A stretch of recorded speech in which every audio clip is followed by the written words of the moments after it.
আমি প্রথমে আলোচনাটি শুরু করার আগে যশোরের যে ছবির কথা বলছিলাম, একটি ভিডিও ফুটেজ, সেখানে একটি মাহফিলের যে অবস্থা দেখতে পাচ্ছেন, আমি একটু দেখতে চাই মাহফিলের ছবিটি, সেখানে কি হচ্ছিল, কারা তারা। إن الحمد لله والصلاة والسلام على رسول الله أما بعد দেখতে পাচ্ছেন, فأعوذ بالله من الشيطان الرجيم بسم الله الرحمن আমি এখানকার একটু অডিওটাও শুনতে চাই। كتب عليكم القتال وهو كره لكم صدق الله العظيم وقال النبي কালো عليه পোশাক পরে الصلاة হাতে والسلام বন্দুক নিয়ে এরা কারা? الجهاد فصلت عليكم الذلة أو كما قال عليه الصلاة والسلام. الجامعة أقيمت بجنوب بنغلاديش ومنظم هذه الحفلة مكتبة الجامعة الإسلامية الجسرية ونور القاضون مقعدهم أولو العدل ومشايخنا الحاضرة لبست نور القنصوة فيها والطلاب المشاهدة أشملت هذه الحفلة في الفوز تهنئة مني. أيها المسلمون الموضوع المستفاد من مكتبة الجامعة وهو أهمية এই ছবি, এই কারা? বাংলাদেশে তো এই দৃশ্য আমরা কোনোদিনও দেখিনি। একটা মাহফিল হচ্ছে, সেখানে কালো পোশাক পরে হাতে অস্ত্র নিয়ে এরা কারা? বাংলাদেশে কি কোনো প্রশাসন আছে? এই প্রশ্ন খুব সঙ্গতভাবেই আসে। আমরা জানি এই 5ই আগস্টের পরে বাংলাদেশের কারাগারগুলো লুটপাট হয়েছে, সেখান থেকে জঙ্গিরা বের হয়ে গেছে, অস্ত্রগুলো লুটপাট হয়েছে। সেই অস্ত্রগুলো আজ পর্যন্ত উদ্ধার করা হয়নি, উদ্ধার করা যায়নি। কোথায় ওই জঙ্গিরা, কোথায় সেই অস্ত্র? এগুলি কি এখন এই সব কাজে ব্যবহার হচ্ছে? আমি আবার একটু দেখে আসতে চাই তুরাগপাড়ে যে তুগলকি কাণ্ড ঘটে গেছে, দুই তাবলিগে জামাতের দুই পক্ষের মধ্যে সংঘর্ষে, আমি সেখানকার ছবিটিও দেখে আসতে চাই।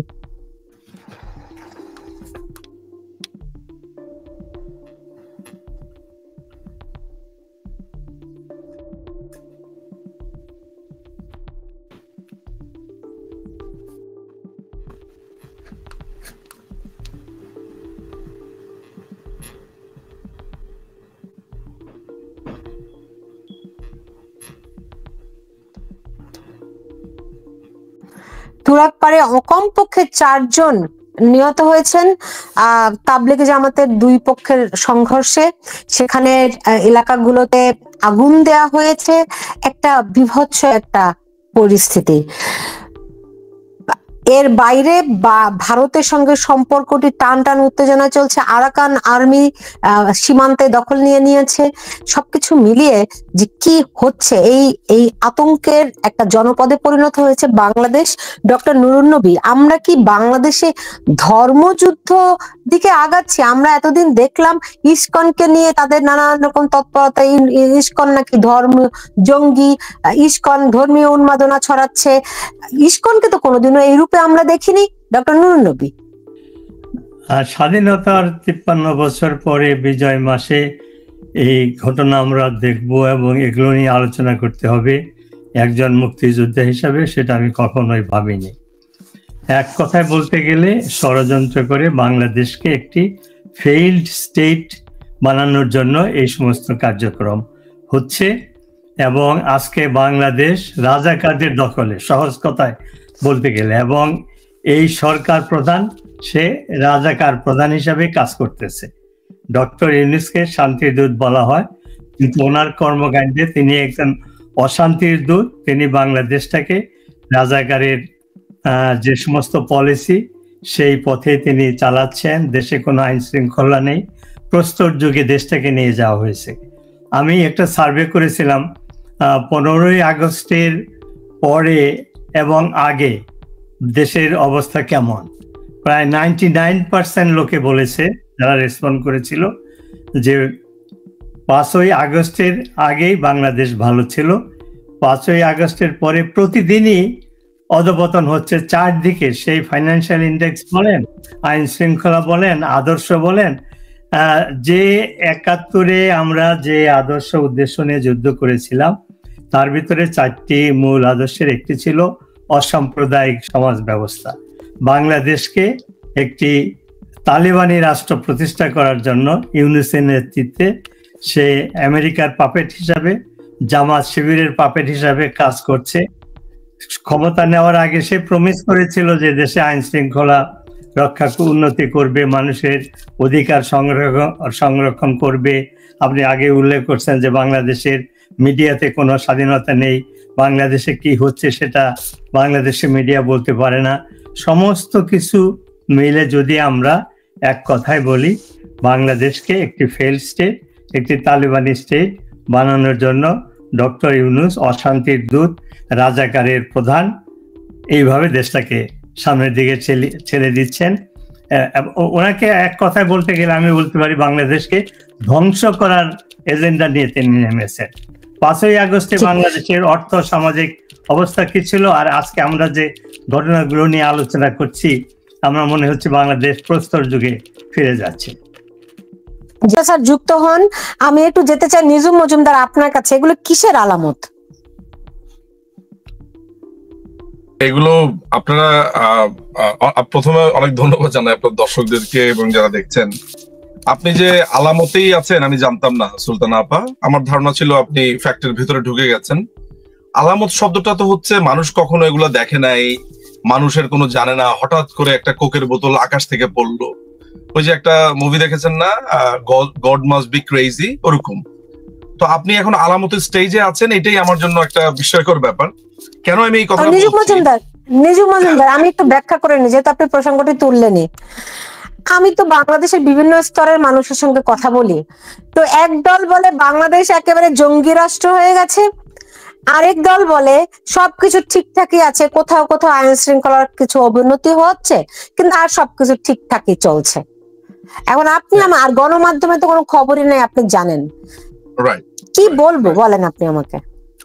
সুলতানা আপা, আমি আপনাকে একটা কথা বলি। ইনফ্যাক্ট আমার কথাকেও আপনি একটা পলিটিসাইজড বা আমাকে যদি একটা পলিটিক্যাল পার্সন হিসেবেও গণ্য করেন, তাহলে দর্শকদের জন্য অনেক সুবিবেচনা হয়। ধরে নিবেন যে আমি যা বলছি সেটাও হয়তো বা বায়াসড হতে পারে, বা অন্যরা যা বলছে বায়াসড। আমি একদম নির্মোহভাবে বলতে চাই, আপনি নিজে যদি একদম একদম নির্মোহভাবে আপনি নিজে যাচাই করেন, আপনি 5ই আগস্টের পর থেকে বাংলাদেশকে আপনি জাস্ট আপনার অ্যাজ এ সাংবাদিক হিসেবে আপনি একটু দেখার চেষ্টা করেন। বাংলাদেশে আপনি আপনার মানে জন্মাবধি এই পর্যন্ত ইতিহাসে কখনো দেখেছেন যে এক লোক মুখে কাপড় চোপড় বেঁধে সে আপনার সিরিয়া আইএস ওই জায়গা থেকে এসছে, তার দুই পাশে দুইটা স্টেন গান, আমি আসলে ভালো করে জানিও না এগুলো কি ধরনের রাইফেল, সেগুলোর নামও আমি জানি না, যে এইভাবে দুজন দাঁড়িয়ে আছে। আপনি এই বাংলাদেশে, এমনকি আমরা যে পাকিস্তানকে বা পূর্ব পাকিস্তানকে আমরা নানান ধরনের সমালোচনা করি, আপনি কখনো দেখেছেন যে যেই দেশটার নাম হচ্ছে পিপলস রিপাবলিক, সেই দেশে যশোরে প্রকাশ্যে এই ধরনের একটা মহড়া হতে পারে? আমি আপনাকে আগের প্রোগ্রামে বলেছি কিনা জানি না, বাট এই কথাটা আমি প্রায়ই বলি। সেটা হলো আজকের যে দৃশ্যটা, এটা আমি বহু আগে বলেছি, এই গত পরশু মনে হয় রিপাবলিক বাংলা একটা প্রোগ্রামে আমি বলেছি যে এই দেশটা ভাগ হয়েছে মুসলমান আর হিন্দু এই দুইটার ক্ষেত্রে, যে ভারত আলাদা রাষ্ট্র, বাংলাদেশ আলাদা রাষ্ট্র।